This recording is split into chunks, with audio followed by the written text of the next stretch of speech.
부동산 같은 경우에는 갑자기 무슨 쇼크를 먹어가지고 시장이 부러진다든지 이런 경우가 잘 없습니다. 근데 주식은 그런 일이 비일비재해요. 그리고 일반적으로 부동산은 어느 정도는 예측이 돼요. 주식은 그러지 않아요. 주식은 그냥 다음날 갑자기 10% 20%가 작살이 납니다. 일반적으로 한번 엄청나게 말도 안 되게 무너졌을 때가 굉장히 큰 기회입니다. 그때 극도로 이제 공격성을 띄어야 돼요. 저는 지금 타이밍상 그 시기가 많이 왔다고 보고 있습니다.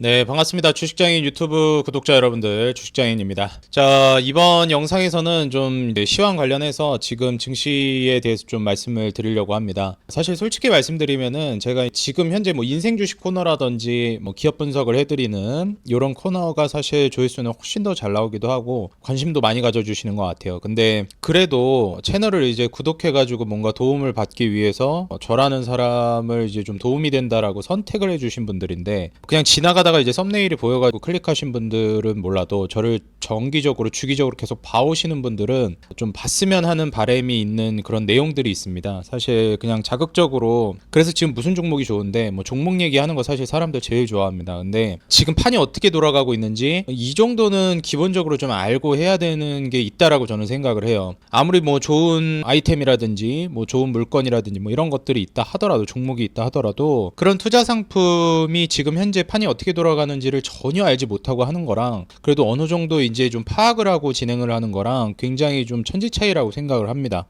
그리고 이제 우리가 어느 정도 이제 증시가 진행이 되고 앞으로 상황이 좀 발생했을 때 거기에 대한 이제 완충작용을 할 수 있다라고 생각을 하는 만큼 지금 시장 관련된 얘기에 대해서 오늘은 좀 이제 진행을 하려고 그래요. 오늘 촬영일 기준으로 지금 14일 제가 이제 촬영을 하고 있는데 13일날 제가 업로드 해드린 영상에서도 어느 정도 전반적인 뭐 금 가격이라든지 뭐 유가라든지 물가라든지 이런 것들을 예를 들어가면서 현재 판이 좀 어떻게 돌아가고 있는지를 대략적으로 좀 말씀을 드렸습니다. 그래서 오늘 제가 이제 거기에 대한 좀 연장선상으로 좀 말씀을 드릴 건데요. 이거는 어디까지나 제 생각이고 그리고 이렇게 되지 않을 수도 있고 그냥 이렇게 될 거라고 그냥 예상하는 정도 시나리오이기 때문에 거기에 대해서 좀 말씀을 드리는 거니까 이게 무조건 이렇게 된다 이렇게 생각하지 않아 주셨으면 좋겠습니다. 다만 현재 어떤 상태이고 어떻게 될 가능성이 좀 높다 정도로 여러분들이 생각하시면 될 것 같아요. 투자라는 게 그렇죠. 미래 일을 어떻게 될지는 알 수 없지만 최소한 현재 어떤 상황인지 정도는 파악하기 위해서 하는 게 시황 분석이고 그리고 이제 거시적인 분석을 하는 목적이라고 저는 생각을 합니다. 현재 이런 상황이니까 이렇게 될 가능성이 높겠다 정도겠죠. 그래서 제가 지금 현재 보는 시장에 대한 관점을 좀 정확히 좀 솔직하게 말씀을 드리자면 결론부터 말씀드렸을 때 지금 시장은 저는 좀 애매하다라고 생각이 들어요. 베팅을 좀 강하게 할 만한 시장은 결코 아니라고 생각합니다. 이게 부동산도 저도 좀 공부를 좀 하는 입장이기는 한데 부동산이랑 정말 다른 게요. 부동산 같은 경우에는 갑자기 무슨 쇼크를 먹어가지고 시장이 부러진다든지 이런 경우가 잘 없습니다. 근데 주식은 그런 일이 비일비재해요. 무슨 말인지 아시겠죠, 여러분들? 비일비재합니다. 그리고 일반적으로 부동산은 어느 정도는 예측이 돼요. 앞으로 이렇게 좀 흘러가겠다. 앞으로 이런 방향성으로 가겠다가 그래도 어느 정도는 잡힙니다. 근데 아닌데 부동산도 진짜 뭐 정책 그냥 맨날 막 바뀌고 막 난리도 아닌데 라고 하실 수 있는데 주식에 비하면 귀여운 수준이에요. 주식은 그냥 다음날 갑자기 10% 20%가 작살이 납니다. 부동산이 그런 경우 봤나요? 부동산은 전체 시장 지표로 봤을 때 아파트 매매 가격 지수가 막 0.2%, 뭐 1% 이렇게 움직이잖아요. 그냥 전체 지수가 주식 같은 경우에는 그냥 하루에도 뭐 일주일만 해도 10% 20%가 작살이 나는 게 주식입니다. 이게 이런 상황이다 보니까 사실상 이제 주식에 있어서 방향성을 예측하기가 어려운데 제가 지금 보는 입장은 어떤 입장인지 좀 말씀을 드리겠습니다. 지금 현재 상황에 있어서 제가 계속해서 이제 물가랑 경기를 저울질하는 방법을 좀 많이 말씀을 드리는데요. 지금 연준에서는 기준금리를 할 수 있다라고 지금 언급이 계속 나오고 있어요. 이번에도 지금 간밤에 이제 연준 쪽에서도 얘기가 나오고 있습니다. 뭐 연준이 아니더라도 다른 곳에서도 계속 기준금리 인하에 관한 스탠스가 지금 나오고 있어요. 근데 제가 거듭 말씀드렸지만 기준금리 인하에 대한 스탠스나 언급이 나오는 거랑 진짜 기준금리를 인하하는 거랑 천지 차이입니다. 그러니까 기준금리를 인하할 수도 있다라는 언급이 나오면 시장은 미리 거기에 반응해가지고 막 반등이 나오고 막 채권금리가 떨어지고 막 이러면서 시장 자체가 막 올라가는 효과를 보여주기도 해요. 기준금리가 실제로 낮아지지도 않았는데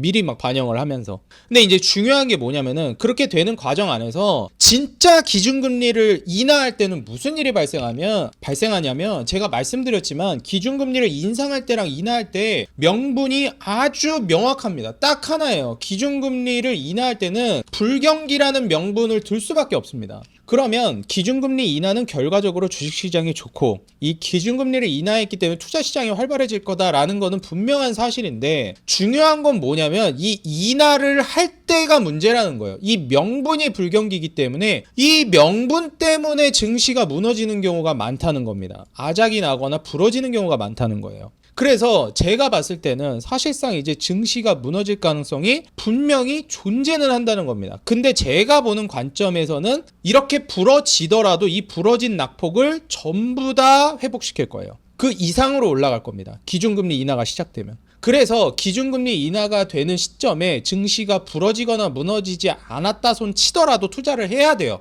여러분들이 지금 기준금리 인하를 실제로 하지 않았잖아요. 시장 자체가. 미국에서. 근데 진짜로 할 때는 여러분들이 매우 공격적으로 뛰어드셔야 됩니다. 그땐 증시가 박살 나건 말건 공격적으로 들어가셔야 돼요. 이건 역사적으로 항상 그래왔고 여러분들 뭐 우리가 투자 구루들 많이 참고를 해야 된다 얘기하잖아요. 우리 유럽 증권가의 대부라고 하는 앙드레 코스탈라니 같은 경우에도 기준금리 인하가 실제로 시작되면 그 사람도 얘기하죠. 실제로 시작되면이라고 얘기했습니다. 실제로 시작되면 언제라든지 어디서라든지 어디부터라든지 이유 불문하고 당장 뛰어들라고 얘기합니다. 주식시장에. 기준금리 인하가 되면 증시가 무너지건 말건 뛰어드는 겁니다. 왜냐하면 그 무너진 거를 다 회복시켜요. 무너지건 말건. 언제가 됐건 반드시 회복시킵니다. 뭐 그럼 10년 뒤에 20년 뒤에 아니요. 생각보다 빨리 회복시킵니다. 코로나 팬데믹 때도 기준금리를 거의 제로금리로 갔죠. 근데 그렇게 금리를 낮추는 명분이 뭐였죠? 불경기였어요. 불경기로 인해서 증시를 급락시켰지만 기준금리를 인하했기 때문에 엄청난 증시 상승이 결과적으로 나왔습니다. 이 하락폭 다 회복시켰어요. 여기서 샀어도 우린 돈을 번 겁니다. 여기서 샀으면 여기서 추매했으면 어마무시하게 번 거고요. 그러니까 비슷하게 나올 거라고 보고 있어요. 자 그러면 아닌데 최근에 좀 부러졌는데 최근에 증시 한번 엔캐리 트레이드 해가지고 나왔잖아. 증시 급락 나왔잖아. 저는 이제 이게 코로나급은 아니고 사실 어느 정도는 부러졌다고 생각해요. 금 정도는 갔다. 시장에 금이 갔다.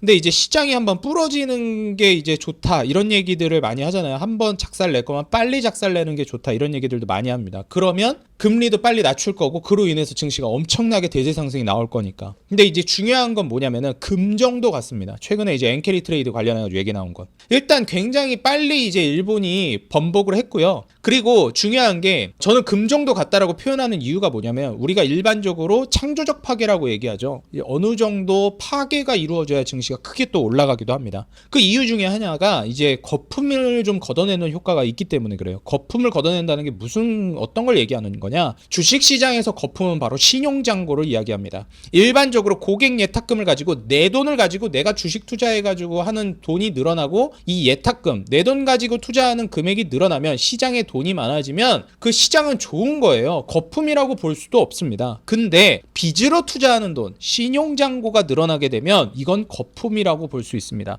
예탁금 대비해서 신용잔고가 많이 늘어나도 그렇고요. 절대적으로 신용잔고가 많아져도 그렇습니다. 근데 중요한 게 최근에 엔캐리 트레이드 관련해가지고 악재가 터졌을 때 금 정도 같다라고 제가 표현하는 이유가 뭐냐면 신용잔고가 19조 9천억, 19조 8천억, 뭐 20조, 거의 20조 정도에서 왔다 갔다 했어요. 근데 예탁금은 50조 중반 정도 됐습니다. 꽤 높은 겁니다, 여러분들. 예탁금 대비해서 신용이. 근데 최근에 이제 엔캐리 트레이드 관련해가지고도 그렇고 AI 거품론 대두되면서 8월 초에 증시가 한번 크게 급락했죠. 이때 8월 초부터 해가지고 증시가 크게 급락할 때 20조 근처에서 계속 떨어지고 있다가 이때부터 무슨 일이 벌어졌죠? 그렇죠. 17조대로 약 2조가량, 거의 한 3조가량이 공중분해됐습니다. 이제 시장에서 신용, 물론 예탁금도 많이 이제 공중분해가 됐지만 빚으로 투자하는 금액이 약 3조 정도가 공중분해가 됐다는 거예요. 이거는 굉장히 유의미한 수치라고 생각을 하고 금 정도는 같다라고 저는 생각합니다. 자, 그러면 금 정도 간 시점에서 여기서 시장이 더 빠질 거냐 아니면 여기서 올라갈 거냐? 사실 여기에 대해서 딱 기다 아니다라고 확실하게 말씀드릴 수는 없어요. 근데 어느 정도 경향성을 말씀드릴 수는 있냐면 금 정도 갔기 때문에 이 정도면 이제 대세 상승이 나올 확률이 더 많이 높아졌다라고 볼 수 있겠습니다. 거기서 신용이 많이 털리기도 했고요. 그리고 미국이 기준금리를 인하할 거라는 스탠스를 계속 취하고 있기 때문에 분명히 기준금리를 조만간 인하를 실제로 하긴 할 겁니다. 그렇기 때문에 기준금리를 실제로 인하하는 시점부터는 매우 공격적으로 하되, 지금은 한번 부러지는 효과도 나오기도 했고, 그리고 기준금리 인하를 계속 시사하고 있기 때문에 발을 서서히 담가 나가는 전략으로 하는 게 좋겠습니다. 우리가 여러분들 뭐 물에 들어갈 때, 물놀이 갈 때 그냥 한 방에 확 물에 뛰어들면 어떻게 되죠? 심장마비가 오기도 하고 몸이 놀래잖아요. 그래서 큰일 날 수 있습니다. 증시도 똑같아요. 좋은 거 아니야 해가지고 그냥 신나가지고 뛰어들면 큰일 납니다. 그래서 그 전에 준비 운동을 해야 되고요. 준비 운동이라고 하면 시장 분석과 산업 분석, 기업 분석. 증시가 안 좋고 분위기가 안 좋을 때는, 그때는 이런 준비 운동을 하셔야 되는 거예요. 증시를 분석하고 기업 분석하고. 제가 계속해서 여러분들께 인생 주식 코너를 통해서 개별 기업들을 분석해드리는 이유가 뭐냐면, 증시 분위기가 안 좋고 이럴 때는 금리 인하 안 하고 고금리일 때는 이렇게 계속 기업 분석하고 산업 분석을 하고 계셔야 돼요. 그래야 진짜 엄청난 기회가 왔을 때 공격적으로 뛰어들 수 있어요. 왜냐면 여러분들이 저와 같이 공부하시면서 인생 주식을 통해서 여러 기업들을 알게 되셨고, 이런 기업들이 어떤 메커니즘으로 작동하는지도 알고 있습니다. 그럼 기회가 왔을 때 바로 뛰어들 수 있어요. 머뭇머뭇거리는 게 아니라. 그거를 바로 뛰어드는 게, 뭐 모르는 무지한 사람들도 바로 뛰어들 수는 있겠지만, 알고 인지한 상태에서 바로 뛰어들 수 있다는 게 굉장히 중요한 겁니다. 준비된 투자자가 될 수 있다는 거예요. 그렇기 때문에 여러분들 인생 주식 코너에서 그거를 사자마자 올라간다? 제가 소개해드리고 올라간다? 이런 개념으로 보지 않으셨으면 좋겠습니다. 내가 이런 기업들이 있고 이런 기업들 뭐 괜찮은 부분들이 있네. 이런 괜찮은 기업들을 계속 장바구니에 여러분들이 늘려나가셔야 되는 거예요. 실제로 그걸 결제를 하는 타이밍은 여러분들이 진짜 공격적으로 할 수 있는 그 타이밍을 노리셔야 됩니다. 어찌됐건 그럼 지금은 투자를 아예 하면 안 되는 거냐? 그리고 실제로 기준금리를 인하할 때 그때 하면 된다고 했으면 그냥 그때 하면 되는 거 아니냐 할 수 있는데, 왜 지금부터 투자를 하기는 해야 되냐면, 지금까지는 사실상 준비운동 기간이었다고 생각을 하면, 저는 지금부터는 살살 물을 몸에 끼얹어야 되는 시기라고 보고 있습니다. 제가 계속 발을 담그는 식으로 투자를 하라고 많이 말씀드리잖아요. 발부터 서서히 담가 나가면서 온몸이 들어가서 이제 수영을 하고 물놀이를 하듯이, 그 전에 발을 담그던지 아니면은 몸에 물을 미리 이제 적응시키면서 끼얹기도 하죠. 내가 들어가려고 하는 물에. 그렇게 여러분들이 들어가려고 하는 시장에 투자를 계속해서 조금씩 몸에 묻히셔야 돼요. 투자금을 조금씩 넣으시면서. 그래야지만이 여러분들이 적응을 하시면서 제대로 공격적으로 확 들어갈 수 있는 타이밍을 잴 수 있습니다.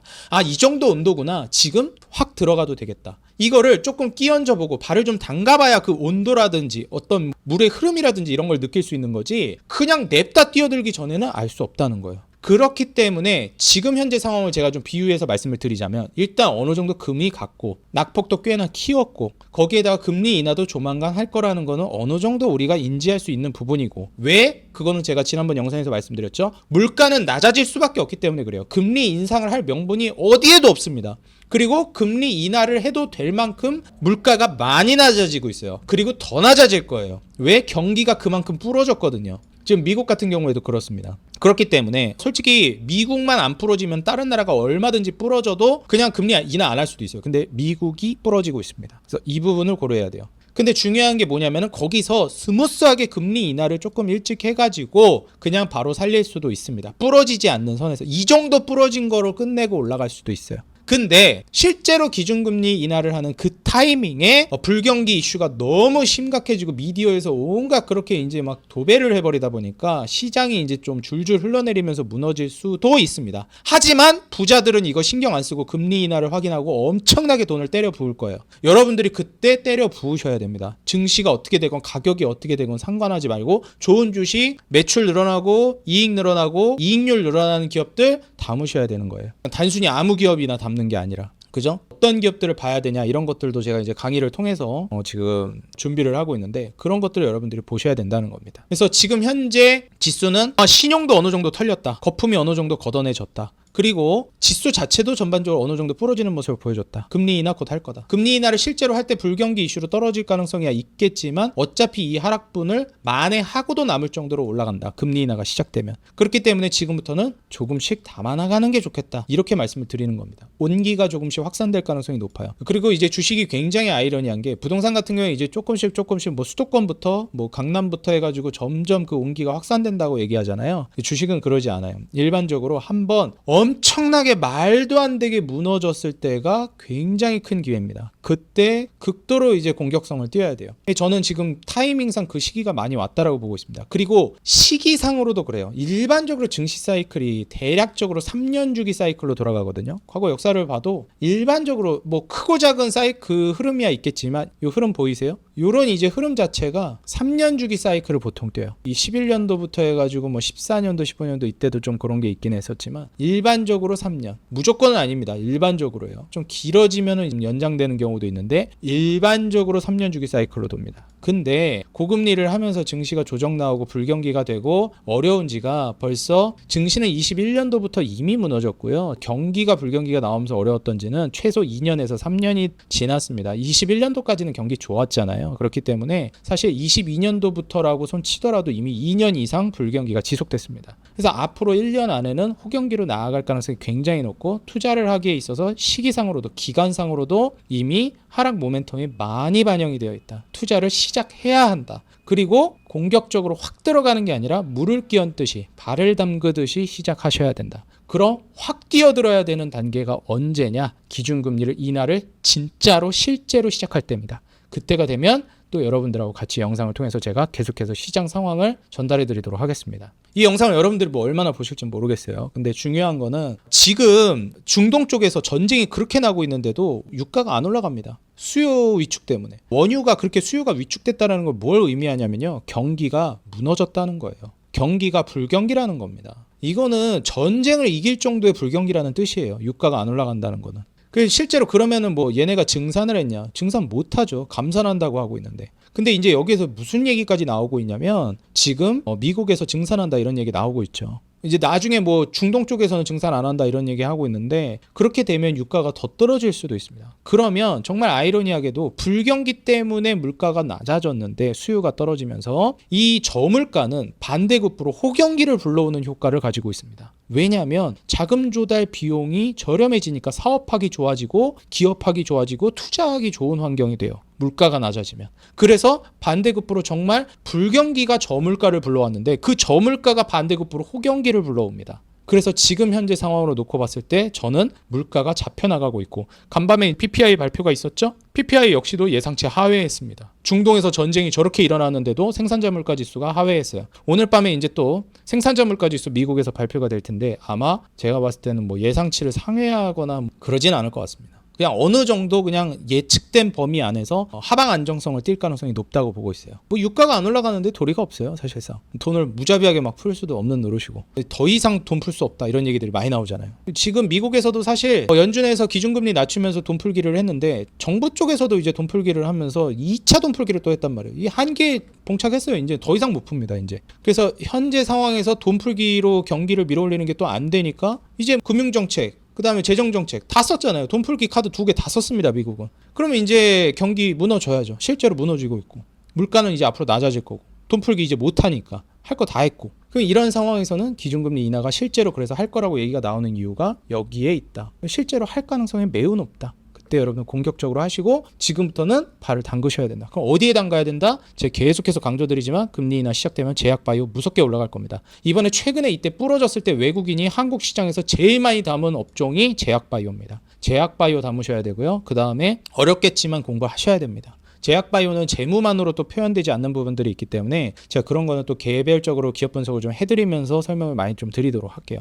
제약바이오 담으셔야 되고요. 그 다음에 로봇 담으셔야 됩니다. 로봇은 반드시 보셔야 돼요. 왜냐하면 거의 이제 여러분들이 뭐 2차전지 테슬라 놓쳤다고 땅을 치고 후회하잖아요. 근데 조선주 놓쳤다, 자동차 놓쳤다, 뭐 철강주 놓쳤다. 이거 땅을 치고 후회하는 사람 별로 못 봤어요. 왜냐면 걔네는 또 기회가 와요. 경기 사이클, 증시 사이클 따라서 주기적으로 3, 4년 주기로 한 번씩 올라가는 애들입니다. 그냥 주기 따라서. 조선은 또 이제 대세 상승 흐름이 산업의 성장기가 또 맞물리기도 했기 때문에 더 잘 가는 것도 있는데 어찌됐건 경기 민감 업종, 특히 자동차나 뭐 이런 애들은 그렇습니다. 반도체도 그렇고. 반도체 놓쳤다고 땅을 치고 후회하는 사람 전 못 봤어요. 근데 전기차, 배터리 이 종목들 놓쳐가지고 정말 후회 많이 하는 사람들. 근데 다음번 이제 배터리 2차전지 역할을 할 게 로봇입니다. 왜냐하면 이것까지 하면 너무 길어지는데 로봇이 지금 될 수밖에 없는 이유가 뭐냐면 인건비가 지금 경기 상황에 비해서 너무 높아요. 그리고 인플레이션의 가장 마지막 그리고 가장 강력한 인플레이션이 임금 인플레이션입니다. 원자재 인플레이션, 뭐 돈 풀기로 하는 인플레이션, 게임도 안 돼요. 임금 인플레이션이 자영업자들을 죽입니다. 사람 무서워서 못 쓴다 그래요. 그렇기 때문에 인력을 대체할 수 있는 게 로봇이에요. 그래서 지금 대기업들이 스마트 팩토리, 공장 자동화를 계속해서 추구해 나가고 있어요. 물류 자동화, 공장 자동화, 로봇, 이게 앞으로 더 엄청나게 활성화될 겁니다. 여러분들이 느끼셨던 배터리 관련주 성장세랑은 비교도 안 될 거예요. 훨씬 더 압도하는 성장이 로봇에서 나올 겁니다. 지금 로봇주 최근에 좀 열기가 식어가지고 뭐 주가도 많이 떨어지고 뭐 사람들 별로 관심도 안 가지는데, 로봇주 반드시 보셔야 됩니다. 말도 안 되는 상승 나올 거예요. 그래서 제약바이오랑 로봇을 탑픽으로 반드시 보시라 말씀을 드리고요. 또 끼워 넣자면은 재건, 전쟁 오래 했잖아요. 재건주 보시기 바라겠습니다. 인프라 관련된 종목들. 네, 여기까지 이제 마무리하고요. 저는 다음 영상에서 또 인사드리도록 하겠습니다. 지금까지 주식장인이었습니다. 감사합니다. 행복한 하루 되세요.